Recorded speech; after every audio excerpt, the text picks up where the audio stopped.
Bueno, muy bien, buenas tardes. Bienvenidos al spot laboral de ADRA, auspiciado por Byton. Esta costumbre que tenemos de un lunes cada 2 semanas.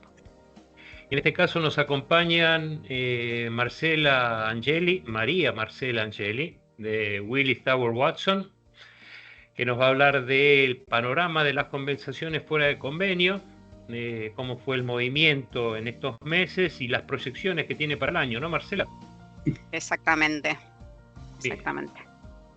¿Qué cosa podemos proyectar para el año? Llevamos mucho Pareciera que tiempo es sin un poder año. proyectar.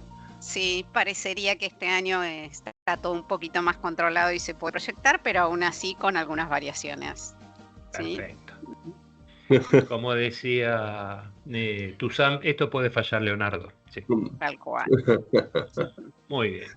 Está Bueno, muy bien. y Marcelo Aquino, que nos va a hablar un poco del derecho de estas modificaciones al derecho de huelga, ¿no? Que están tan mentadas últimamente, los idas y vueltas de este último decreto. Y Mariano, ¿estás ahí? Porque Sí, yo estoy. Lo que pasa es que perfecto. como una musiquita. No sé si es la pusimos nosotros, si tengo música funcional y no me enteré, pero Está. alguno de los colegas está ambientando. Ahí te la bajé un poco. Muy bien, gracias. Ezequiel. Era vos, el DJ. El topo. Bien, Me no parece, estás en Santa Cruz, ¿no, Mariano? Nada, hago extensivo, obviamente, el saludo a todos los colegas y agradezco muy especialmente la participación de Marcela y de Marcelo, tu querido hermano, que nos va a poder dar seguramente, en términos de planificación, creo que los dos temas son muy relevantes, ¿no? O sea, uno es más numérico y el otro tiene que ver con aquello que realmente podemos pensar que pueda resultar aplicable sobre el derecho de huelga. Así que, o estas modificaciones, o este marco que se le ha dado a una figura tan particular del derecho colectivo del trabajo. Así que yo, con no mucha estás en Santa expectativa. Cruz, ¿no, Mariano? ¿Cómo? ¿Perdón? No estás en Santa Cruz. No en este segundo, no, Menos estoy mal. en Capital. No, pero está, sí, igual está todo un poquito... Está haciendo frío. Convulsionado. Así que, bueno, nada. Vamos a mandarle un saludo, como siempre, al colega Emilio Parodi, que espero que esté muy bien. Y bueno, arrancamos con Marcelo, a ver qué nos cuenta de... A ver si podemos hacer huelga o no podemos hacer huelga, Marcelo. Sí. Primero tenemos que tener un sindicato o un gremio, porque ahí vamos a discutir la titularidad del derecho de huelga y me parece que ameritaría otra charla. A ver, primero, si bien vamos a hablar sobre los desafíos actuales, y siempre cada vez que sale una legislación uno cree que puede cambiar en algo las relaciones laborales que tiene en su estructura, en su dinámica, en su mundo del día a día, en su agenda del día a día, yo quiero ir un poco para atrás, hacer una breve referencia histórica sobre la huelga, muy breve, y recordar que hubo un decreto ley, el 536 del 45, donde se incluía la huelga en ciertos ámbitos, entre ellos públicos, como delito. Directamente está tipificado como un delito al Estado y a la seguridad nacional. Y la particularidad que este decreto ley estuvo vigente hasta el año 55, 10 años estuvo vigente del 45 al 55. Sabemos que la Constitución del 49, o si no lo recuerdo, la Constitución del 49 no hablaba del derecho de huelga, y el constitucionalista, digamos, referente del gobierno, digamos, de la mayoría oficialista en ese momento, destacaba que el derecho de huelga estaba implícito, no hacía falta escribirlo expresamente. La Constitución Nacional del 57, la reforma que tuvo en el año 1957, sabemos que derogó la Constitución del 49, la reforma del 49, y introdujo lo que fue el 14 bis, conocido por todos, donde se reconoce el derecho de huelga a los gremios. Después discutiremos qué se entiende por gremio, pero no es materia para esta charla, por lo menos motivo de esta convocatoria. En el año 57 también se establecían los requisitos para considerar una huelga cuando es lícita o no es lícita. En definitiva, sabemos que cuando no es lícita la huelga, el empleador podría llegar a tomar una medida respecto de aquellos trabajadores que integren este incumplimiento laboral, porque en definitiva sería un incumplimiento laboral y no el ejercicio razonable de un derecho que tienen. En el año 58 se reforma lo que es el decreto ley anteriormente mencionado. En el año 62 se impone el arbitraje obligatorio, o sea, siempre fue un tema en discusión, un tema preocupante, el tema del ejercicio del derecho de huelga. Sí, más que nada, en este caso, el arbitraje obligatorio, o sea, se imponía la resolución del conflicto por medio de un tercero, ese es un arbitraje, cuando de alguna manera el conflicto no decía qué tipo de actividades ocasionara la suspensión, interrupción, paralización y o negociación de los servicios públicos enumerados en dicha norma, pero en forma genérica los mencionaba, no era algo tan taxativo. En el año 66-67 se sanciona la ley de arbitraje obligatorio y se deroga el régimen anterior.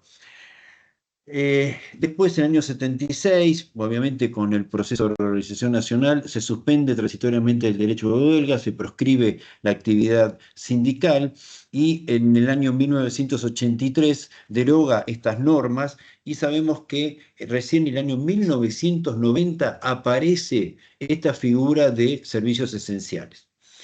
No es una generación espontánea por parte de Argentina, sino lo que toman es las normativas de la OIT. ¿Y qué dice la OIT sobre servicios esenciales? Y acá, en realidad, no lo dice tanto la OIT como Asamblea General, sino lo dice el Comité de Libertad Sindical.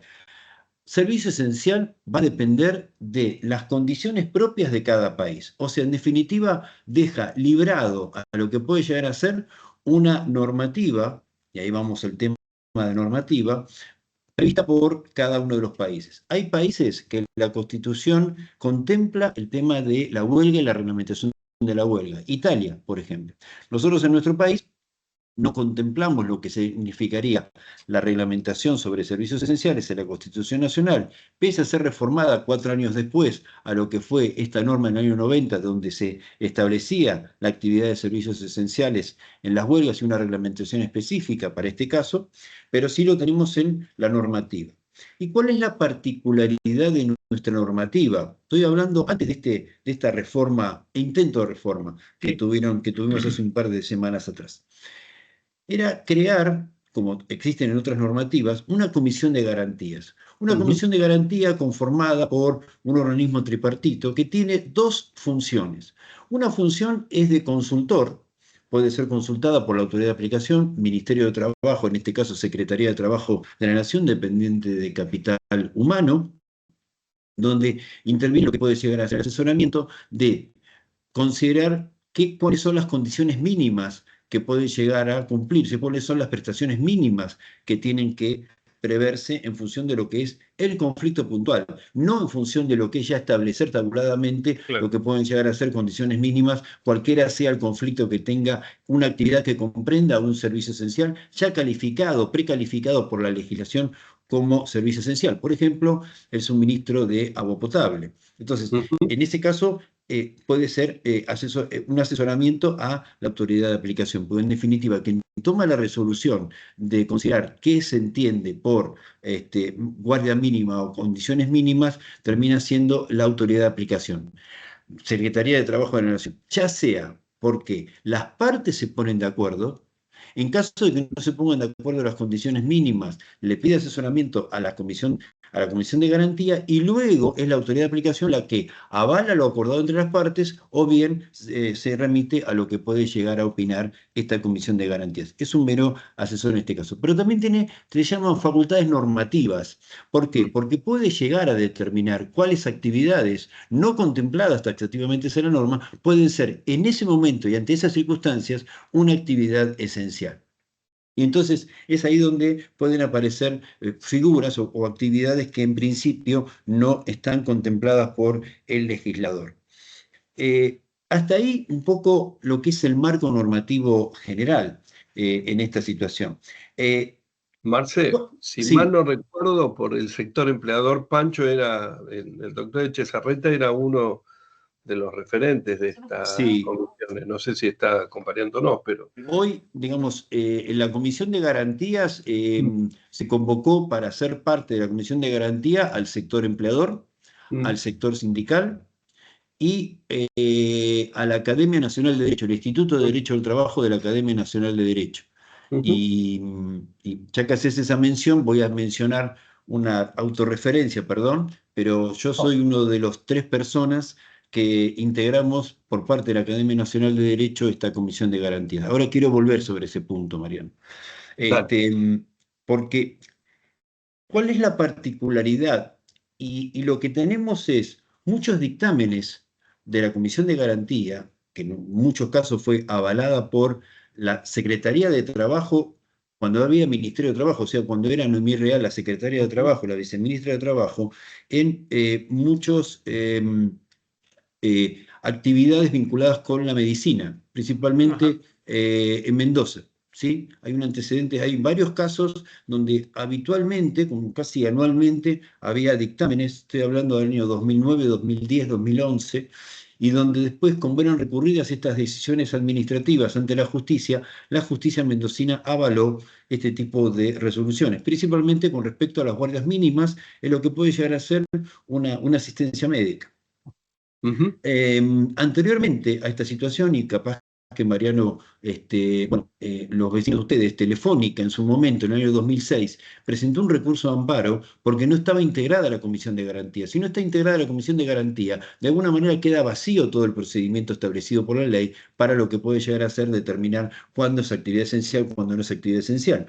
Y en ese caso se consideró, la justicia desestimó este amparo. En el año 2008, Metrovías también planteó una misma situación en función de considerar que la Comisión de Garantías tenía que estar conformada y tampoco le hicieron lugar a esta acción judicial. Recién en el año 2010 se crea la Comisión de Garantías.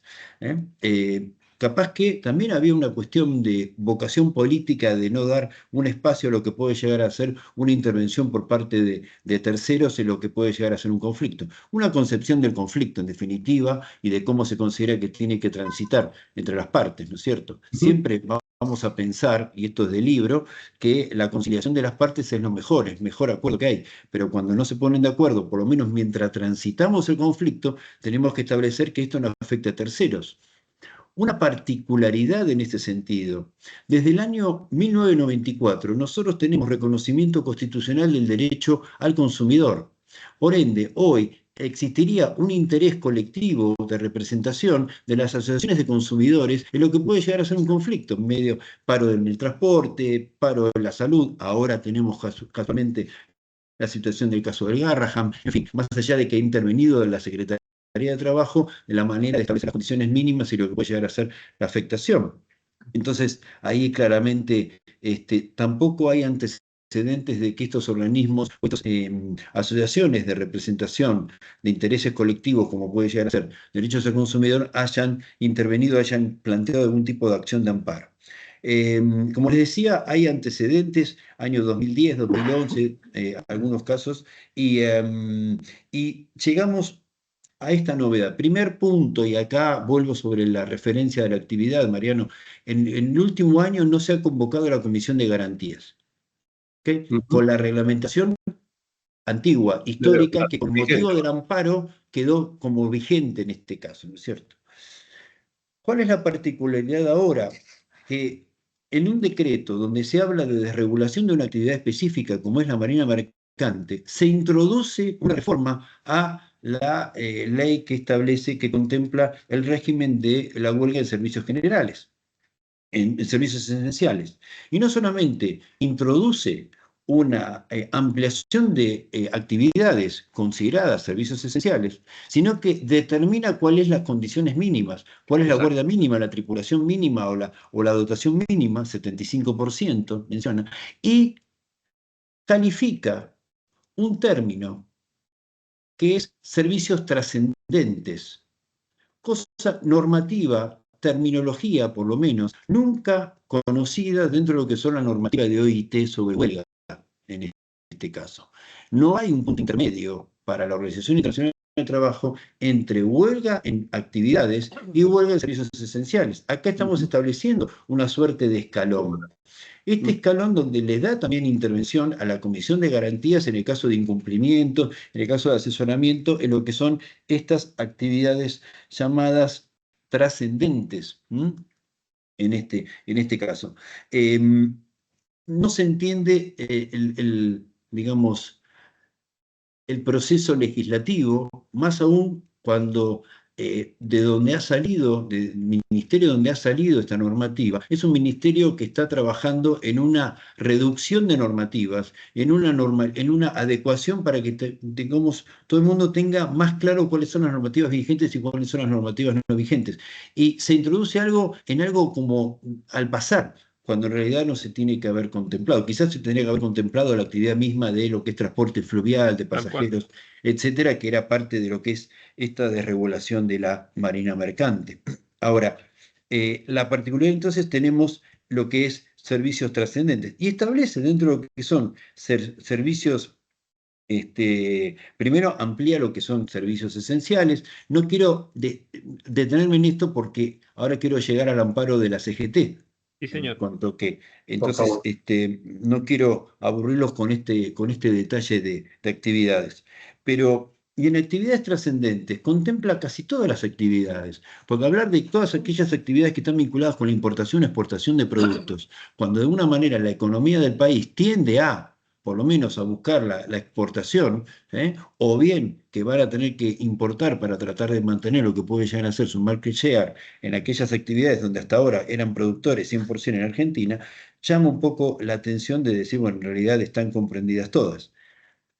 Anécdota, apenas sale el decreto al otro día, la Federación de Papeleros se considera que les están afectando su derecho de huelga con esta normativa. Y uno se pone a leer, en realidad no dice claramente que la actividad del papel está comprendida, pero pareciera como diciendo, me quieren dejar afuera y yo quiero ser parte de, ¿no? Hasta en ese sentido se ha dictado la conciliación obligatoria en ese caso. El tema viene por otro motivo dando vueltas, pero de alguna manera lo dejaban abierto. Actividades industriales continuas.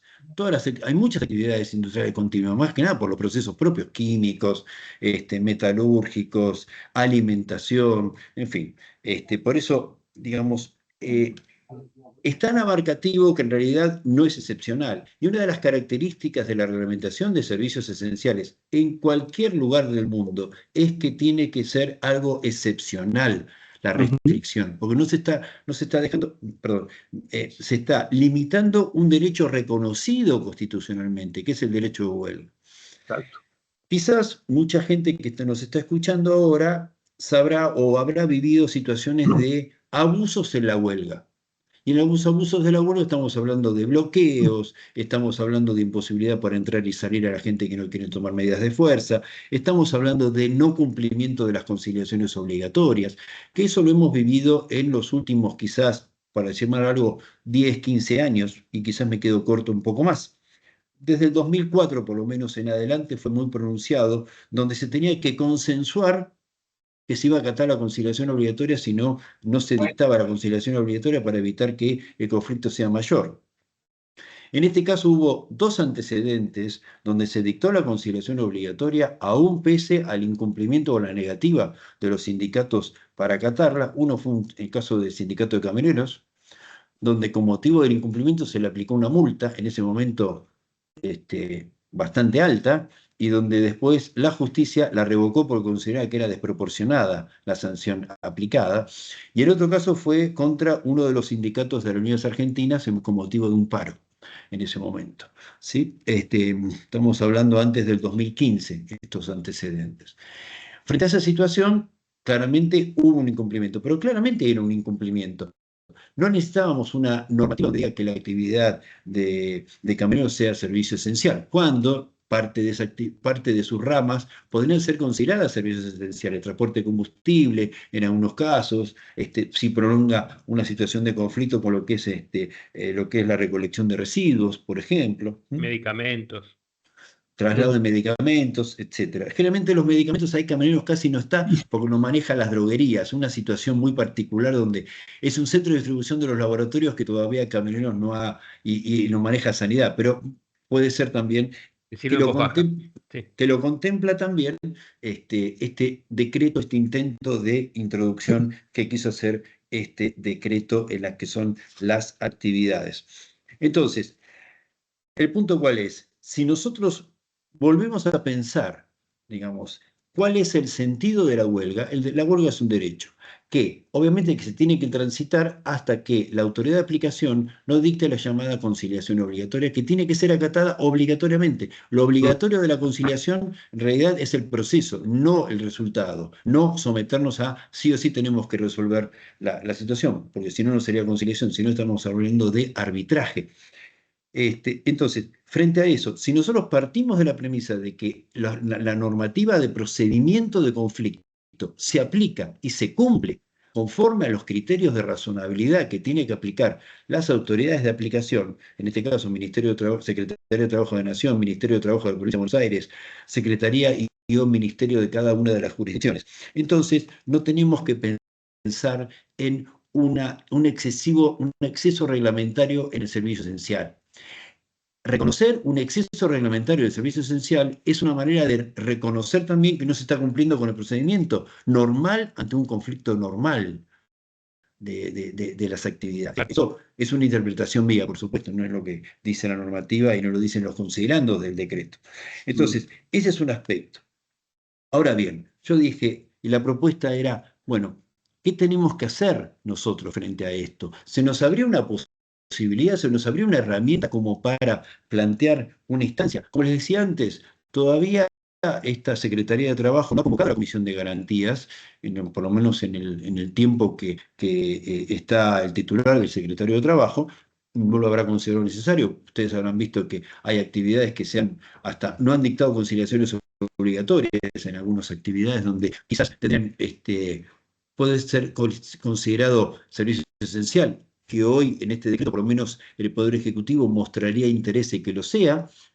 Y acá me detengo un minuto.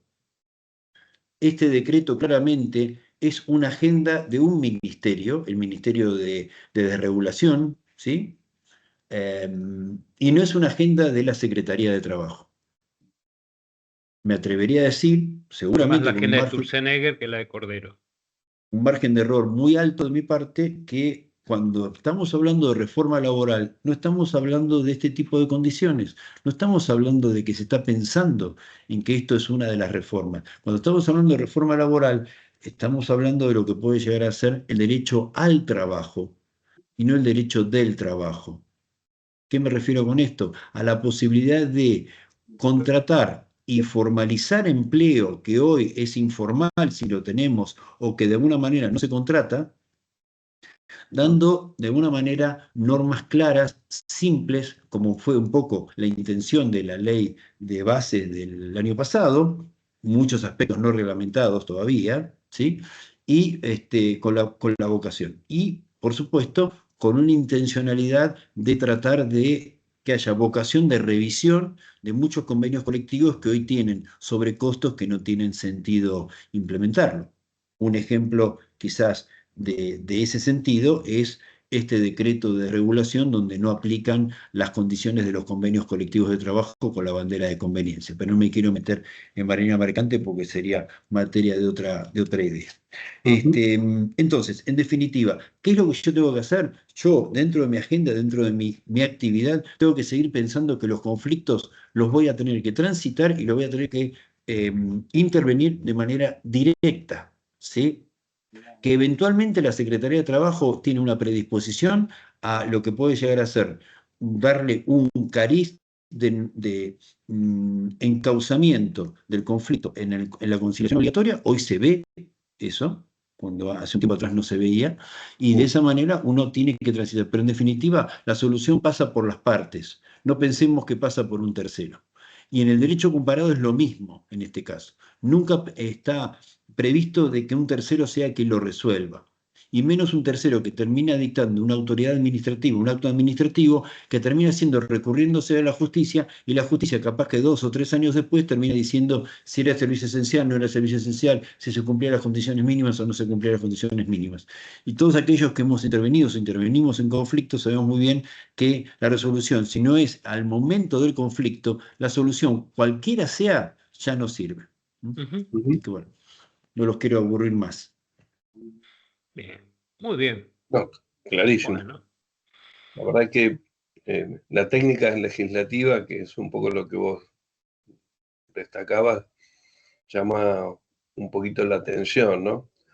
A mí, personalmente, me remontaba a la 26075, la Ley de Educación Nacional, cuando estableció las paritarias del sector en un artículo ahí medio colgado, y es una referencia un poco compleja, ¿no?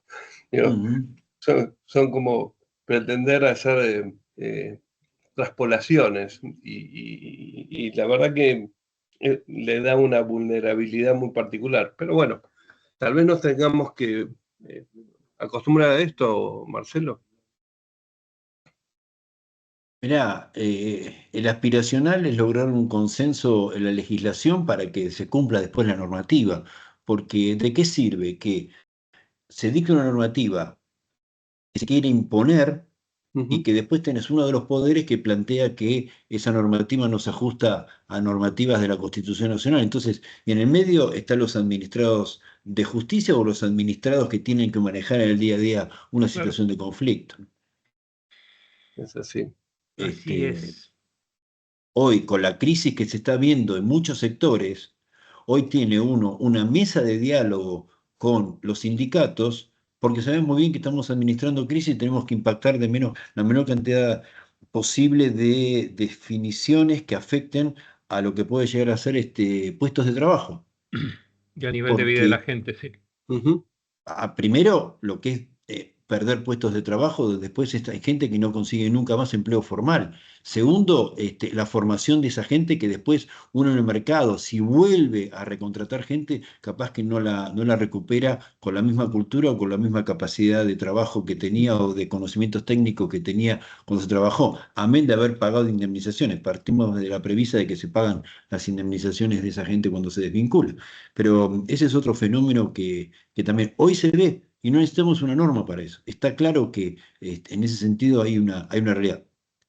Hay sindicatos y sindicatos, pero en este caso hay una realidad que por lo menos en mi universo, chiquitito, pero yo lo veo bastante.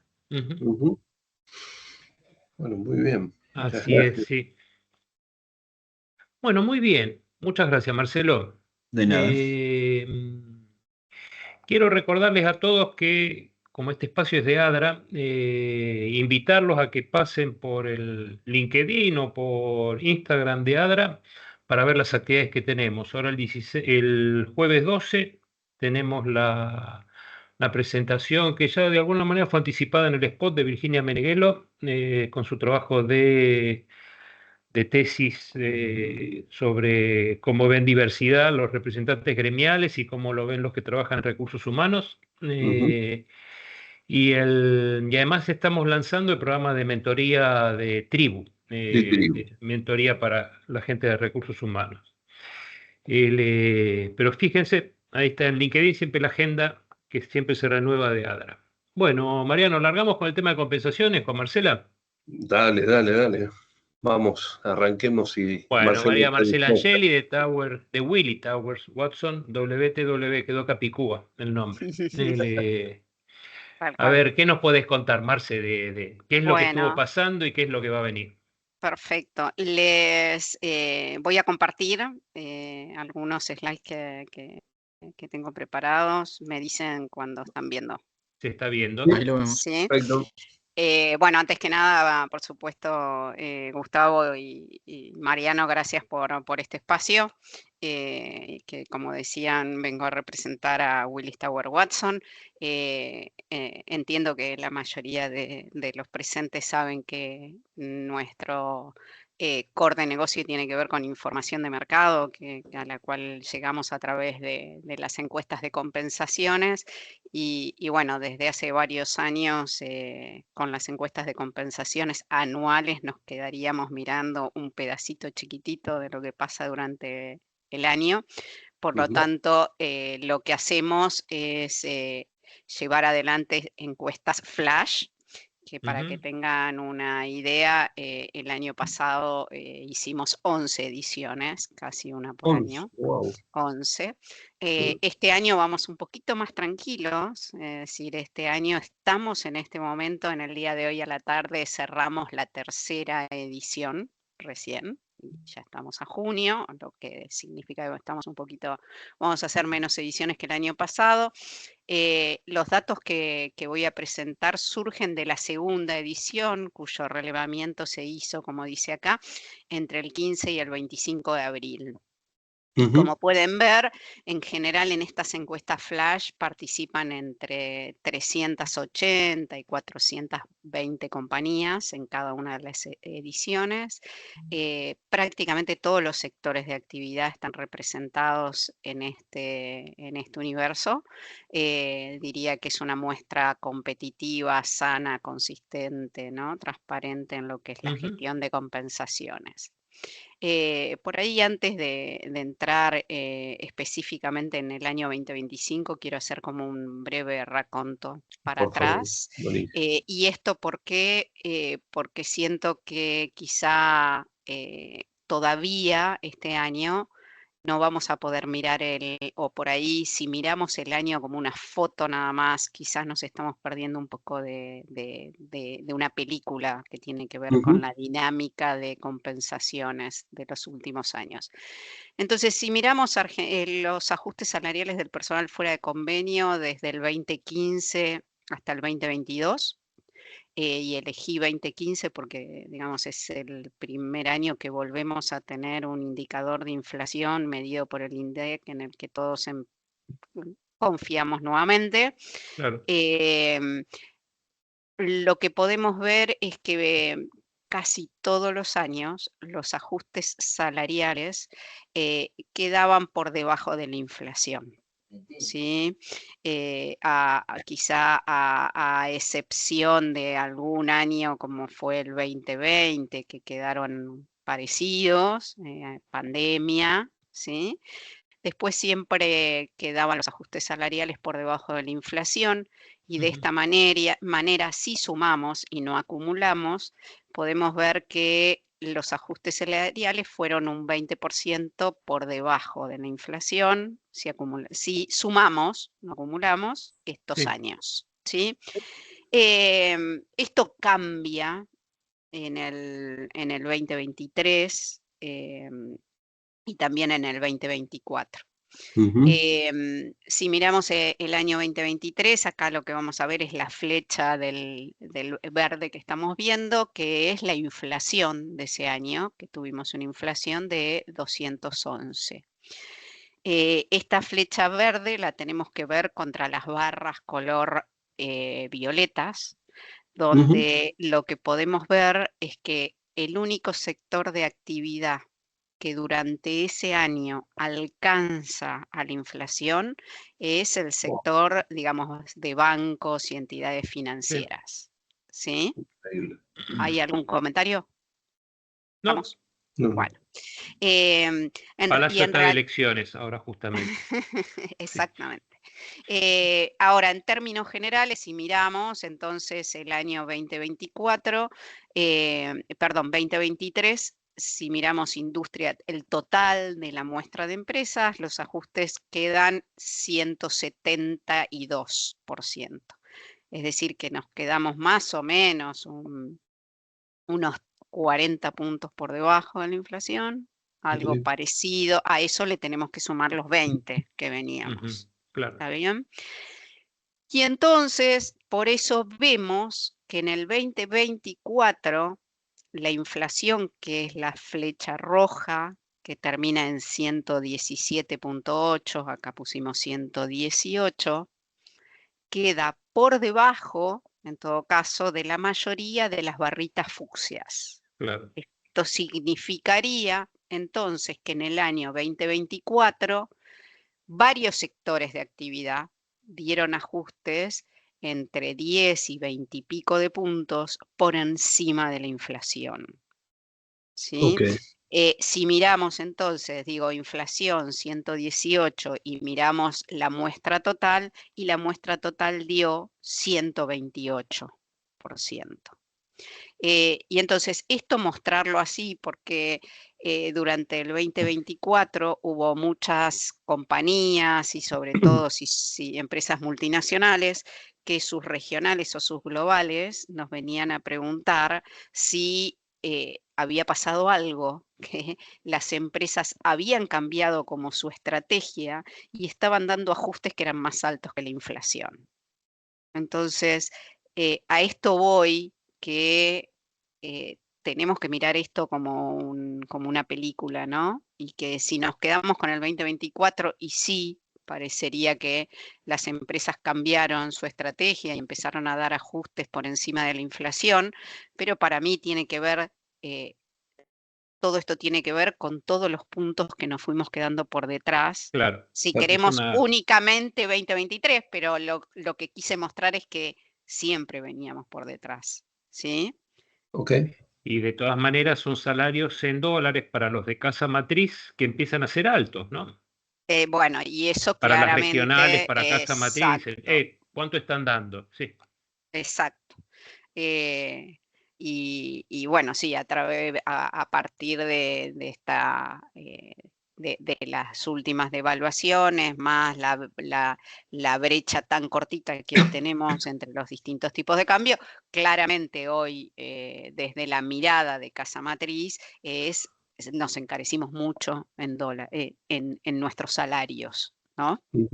Y además es notable, Marcela, ver en FinTech, ¿no? Que es una de las más bajas en el 2024, que sí, es una rama de industria donde se ha difundido mucho el tema de concertar directamente los salarios de los fuera de convenio en dólares, ¿no? Bueno, ese por ahí es un comentario, digo, uno los ve por debajo y entonces piensa por qué es, y lo mismo por ahí con el sector de alta tecnología, ¿no? Sucede algo parecido, donde Claro, gran parte tenés razón, de sí. compañías de este sector de actividad, por distintas razones, etcétera, en los últimos 4 o 5 años, han transformado su estrategia de pago a moneda dura, ¿no? Obviamente esas empresas hoy están transitando o están por lo menos revisando esa estrategia, Claro.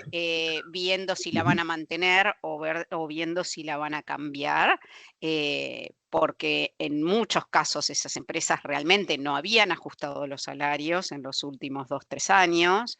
Cuanto mucho, si hacían algún ajuste, era un ajuste equivalente a los salarios en Estados Unidos, que generalmente fueron de 3%, 4% anual.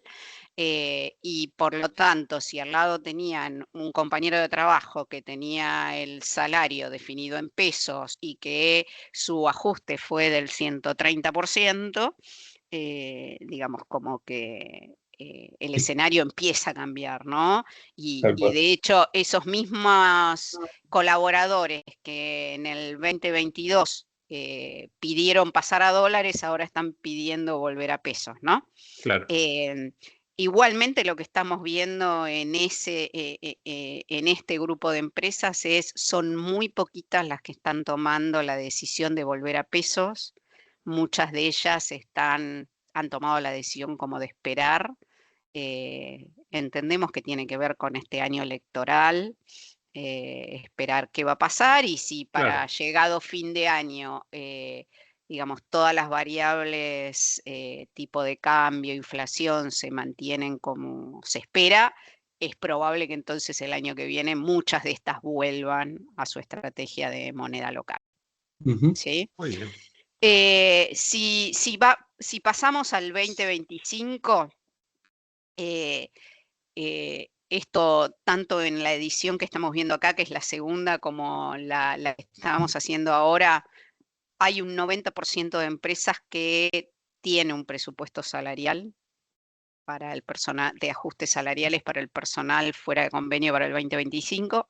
Ahora, hay un grupito de empresas que directamente, por los últimos años y por la dinámica de los últimos años, directamente no está trabajando un presupuesto, sino que va manejando como un forecast, ¿no? Por eso este 11%/10%. Okay. Las empresas hasta el momento, lo que tienen presupuestado para el personal fuera de convenio para este año está entre un 34 y 35%. Mira. Como les decía, ayer estaba revisando los números de unas 280 empresas que habían respondido hasta el viernes la encuesta que tenemos abierta hasta hoy a la tarde, y en realidad está cerrando en 33% anual con estas 280. Es decir, el número no bajó mucho. ¿Sí? Y este 34-35%, las empresas lo han preparado estimando que la inflación de este año va a estar entre 32 y 34% anual. ¿Está bien? Es curioso, Sí. Perdón, que te interrumpa medio segundo, porque justo el viernes, si mal no recuerdo, salió publicado el REM. Sí. Y daba la proyección anual en 28.8, 28.6, algo así, ¿no? Sí, 28.8. Sí. Con lo cual, si posás la mirada en esa proyección, que no sé si todo el mundo usa, la verdad es que es una brechita, es una visión bastante optimista, ¿no? Digamos. Sí, sí.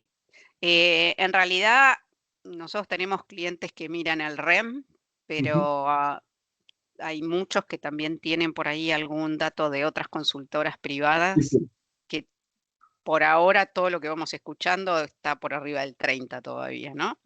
Okay. Por eso creo creo estos números. Más allá de eso, un poco para mí lo que yo digo, yo firmo es por el primer semestre. También tengo mis dudas de esos números para todo el año. Acá estamos viendo en esta página abierto por cada uno de los sectores de actividad. Lo que estamos viendo es el fucsia, es los ajustes efectivamente dados entre enero y marzo. Excelente. El violeta son los ajustes dados más los planificados hasta junio, primer semestre del año. Excelente. Y el celeste es el todo el año. Por eso yo digo, el 17% de la muestra total lo firmo. Después, ¿cómo vamos a llegar del 17 al 34? Y si llegamos al 34, lo iremos monitoreando. ¿Sí? En realidad, si nos quedamos en la muestra total y vemos el 8 de marzo, si yo agrego abril se va a un 14. Es decir, sube 6 puntos, y esos 6 puntos tienen que ver con que muchas empresas, el ajuste del 2025, está en abril. En abril, muchas empresas hicieron el ajuste que tiene que ver con acompañar la inflación más su ajuste por mérito. ¿Sí? Bueno, acá es lo mismo en otros sectores de actividad. Es decir, si acá, por ejemplo, podemos ver que las empresas de energía y las petroleras en el primer trimestre del año no aplicaron ajustes. ¿Sí? O las que aplicaron fueron muy poquitas y por eso no tengo ningún dato en la mediana. ¿Está bien? Sí. ¿Cómo estos ajustes en cuanto a cantidad de oportunidades se van a plasmar a lo largo del año? Marcela, perdón, una pregunta. En energía lo que tenés son las empresas de utility de energía, las productoras o transportadoras de energía. Exacto. Claro, porque en petróleo están los productores, digamos. Exactamente. ¿No? Perfecto. Sí. Ok, gracias. Entonces, acá lo que estamos viendo es que parecería que casi el 70% de las empresas va a estar dando ajustes entre, yo diría, 2 y 4 veces a lo largo del año. ¿Sí? Fíjense que ya hay casi un 20% de empresas, no menor, que va a dar 2 ajustes nada más que este año. Digo, esto es un cambio importante respecto al año anterior, ¿no? Claro. El año anterior vimos que la mayoría de las empresas dieron entre 6 y 8 ajustes a lo largo del año. Claramente, ante un escenario de una inflación más baja, más controlada, estamos yendo a... Y yo creo que esto puede llegar a cambiar en la segunda parte del año y creo que va a haber varias empresas que van, de estas que estamos viendo en el 40, que van a bajar, que van a ir a 3 oportunidades nada más. Okay. ¿Sí? Estoy de acuerdo. Acá un dato a mi criterio llamativo, yo pensé que no iba a ser así, es a pesar de esta inflación controlada, a pesar de que estamos hablando de que los ajustes de este año parecería que van a estar a 32, 35, tenemos el 44% de las empresas que todos los ajustes que van a dar este año van a ser generales. Yo pensaba que con un escenario un poco más controlado iba a haber ajustes generales, pero no es que más mérito. Todos mis ajustes iban a ser generales, sino que iba a haber más mérito, que el mérito iba a empezar a recobrar una entidad más importante. Esto me llamó la atención, lo preguntamos ya 2 veces y el número se mantiene. ¿Sí? Creo que una explicación podría ser que, ¿no? si seguimos con esta película con la que empezamos la charla, es bueno, hay empresas que quizá todavía están 40% por detrás de la inflación, ¿no? Mirando toda la historia. Entonces, bueno, todos los ajustes que estoy previendo para este año, que por más que esté todo más controlado, estamos hablando de 30, 30 y pico, sigo pensándolos y aplicándolos de manera general. Bien. ¿Sí?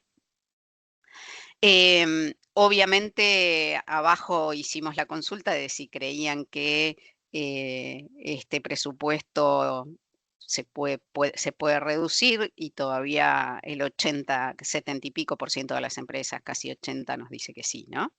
Que en la medida que la inflación baje y que las tendencias del resto de las empresas bajen en su presupuesto, las empresas están dispuestas a bajar, reducir su presupuesto. Dentro del número que hablamos, este 34, 35 de todo el año, ahí adentro está el mérito. Y cuando nosotros le preguntamos a las empresas, es decir, la única razón que no está incluida en los ajustes salariales son las promociones.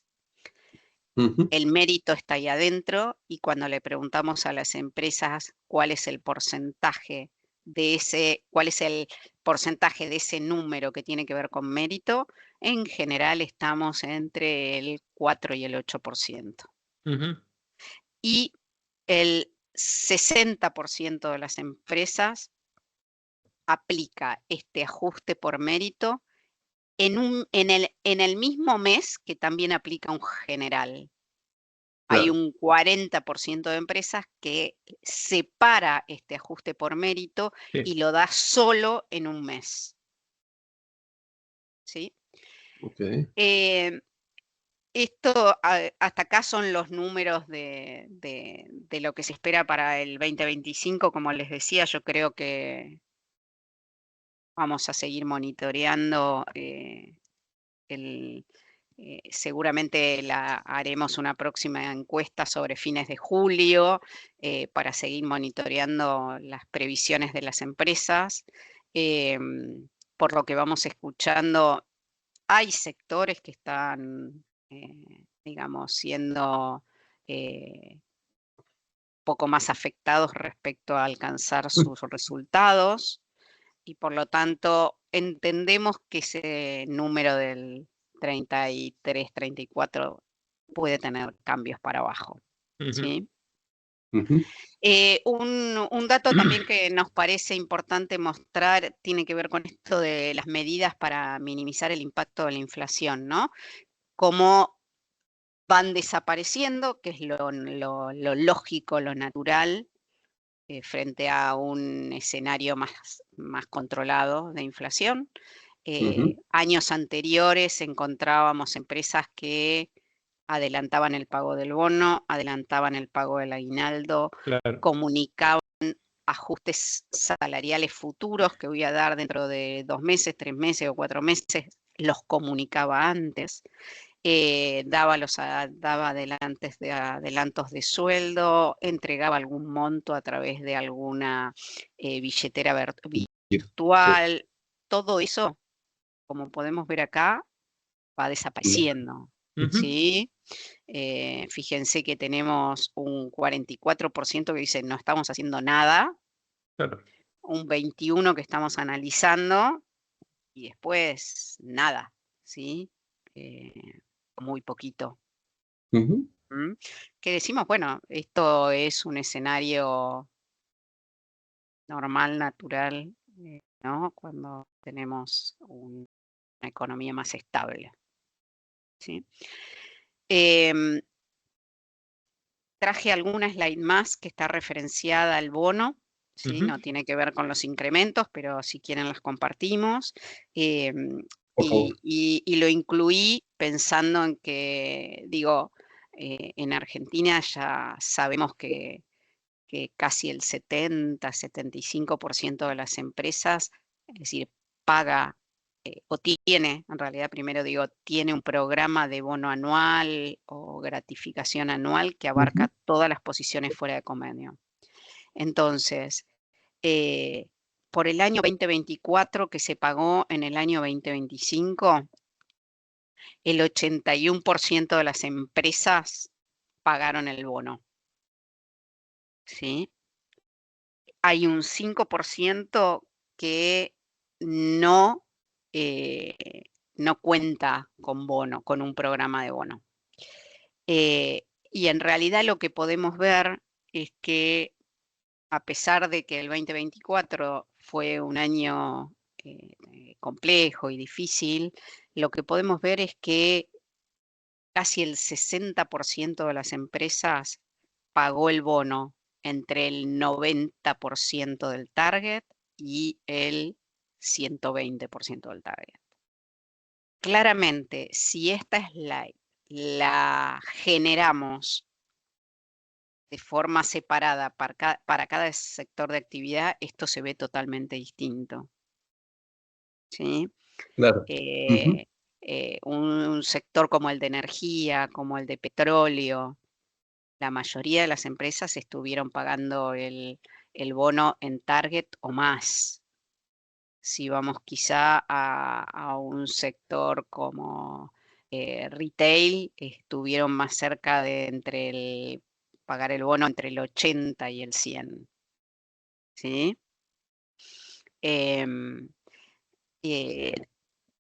Claramente ya la mayoría de las empresas pasó su base de cálculo para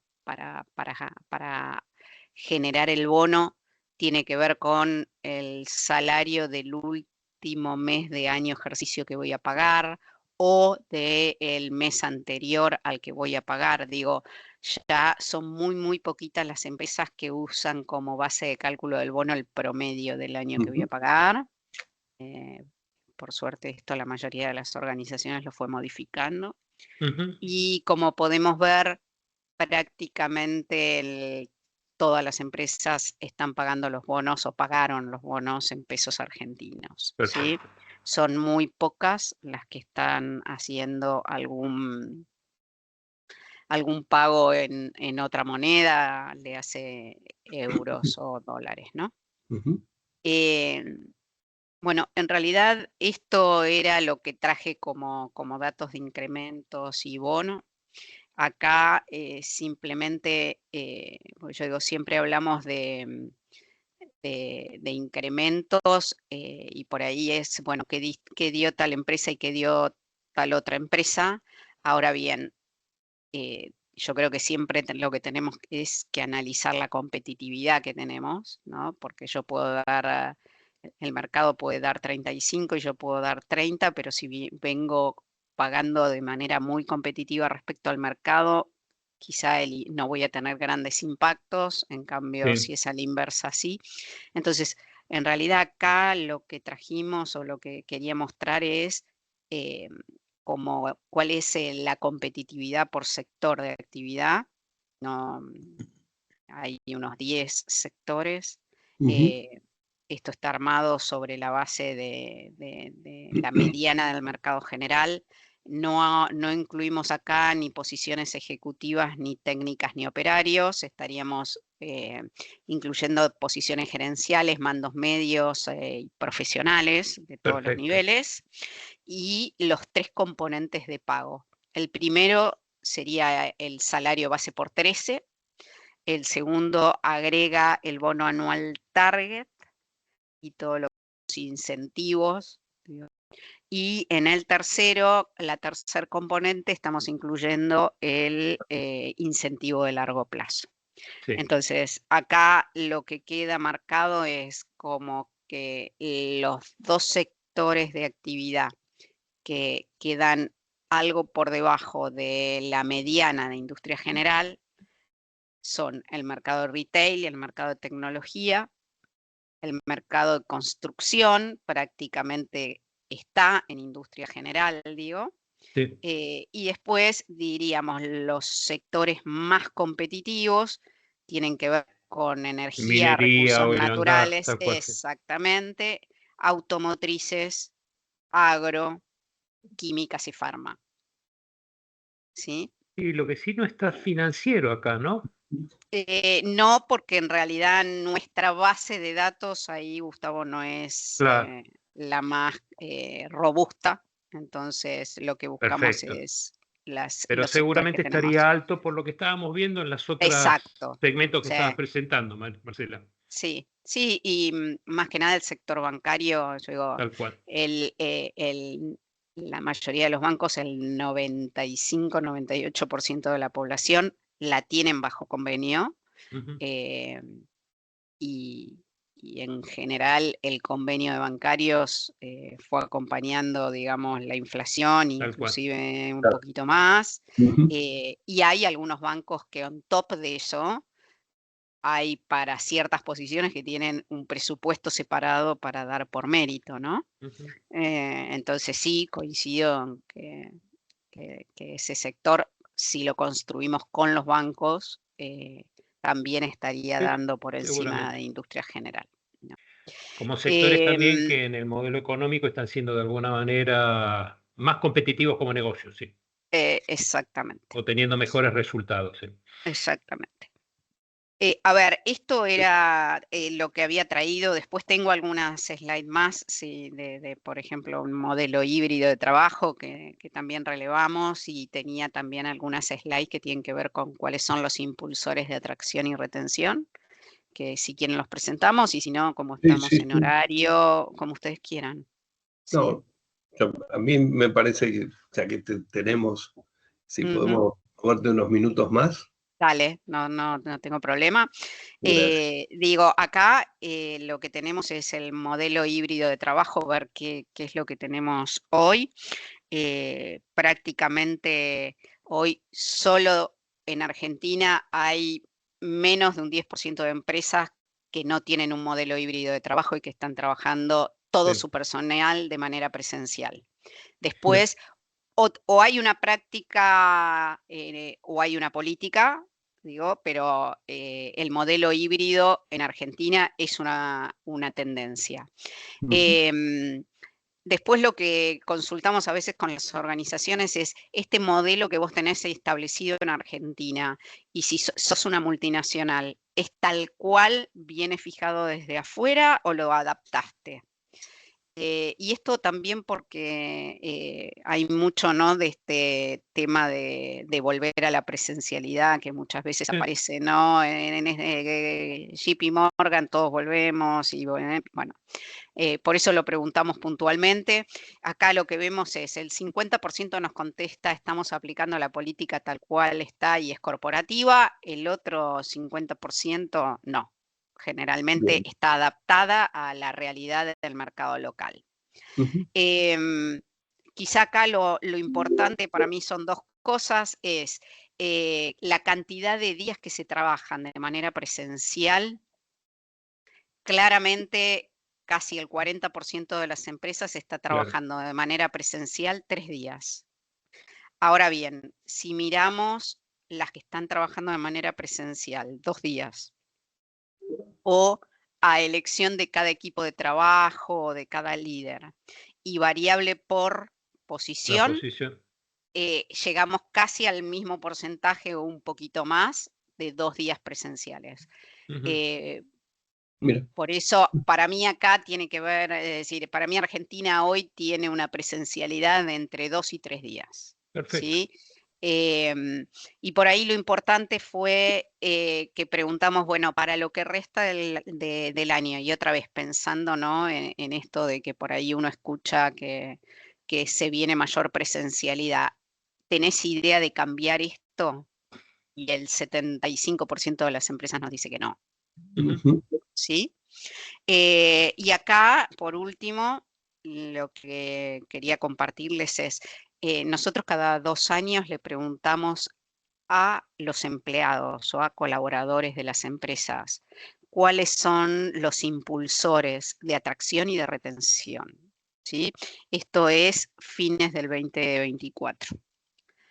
Y como podemos ver, para atraer salario, seguridad laboral y flexibilidad. Para retener seguridad laboral, salario y entorno laboral. Y digamos, y por ahí para mí, para destacar de los dos, que por eso está puesto por ahí todo en negrita, gran parte de los impulsores de atracción y retención están dentro de lo que uno podría llamar la remuneración total. ¿Sí? Fijémonos que prácticamente, digo, cuando hablo de atracción aparece como 4 plan de carrera, ¿sí? Y como 9 que el trabajo tenga o responda sentido de mi propósito. Y algo parecido cuando voy a retención. Y después, digo, esto, si lo miramos por género, edad y niveles o categorías, prácticamente no tiene diferencias. Y si lo miramos por industria, poquito también. La fórmula de Jerry Maguire, show me the fucking money. Sí. Tal cual. Y por ahí, solo como un dato más y para cerrar, es un poco lo que estamos empezando a ver y a Me llama la atención, Marcela, perdón, que siempre hablábamos, hace tiempo se venía hablando del tema de los planes de retiro como beneficio estrella, ¿no? Y cómo va cayendo, es como el tema de dame el dinero a mí, yo veo si lo muevo y me encargo de mi vejez, sí. Sí. Y por ahí nada más que para cerrar y pensando en esto, ¿no? De que parece que vamos a un camino donde ya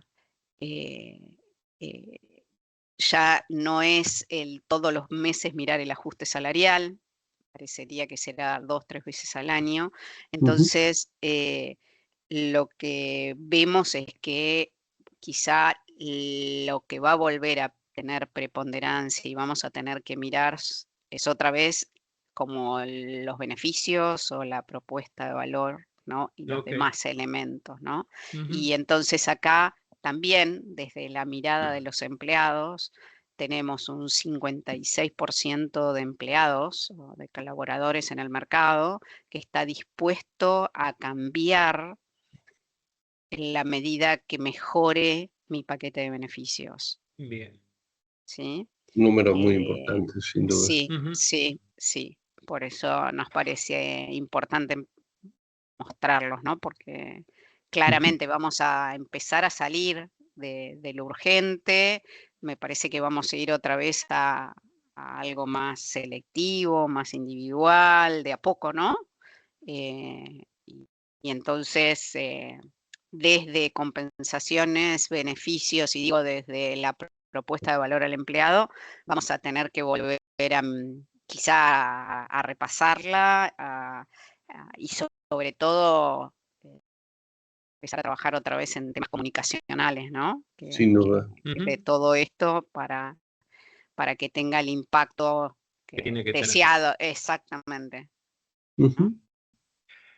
Bueno, muy bien, Bueno, Marcela. me pasé unos minutos, disculpen. No, por favor. Y eso que te pregunté hoy a la mañana, cuántos minutos, pero aún así, ¿no? Aún así ahí me vienen pasé, los aplausos, ¿no? Marcela.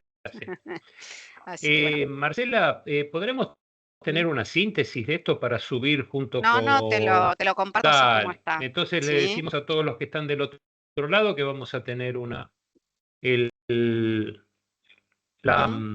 cuando subamos al canal de YouTube de ADRA, como solemos hacer el spot laboral, vamos a poner adjunta la presentación. Para que la puedan... ¿Hay preguntas? Porque veo unas manitos ahí, digo. Sí. Yo no tengo problema. Como que me digan, y si no me las pasan por mail y yo se las respondo, no tengo problema.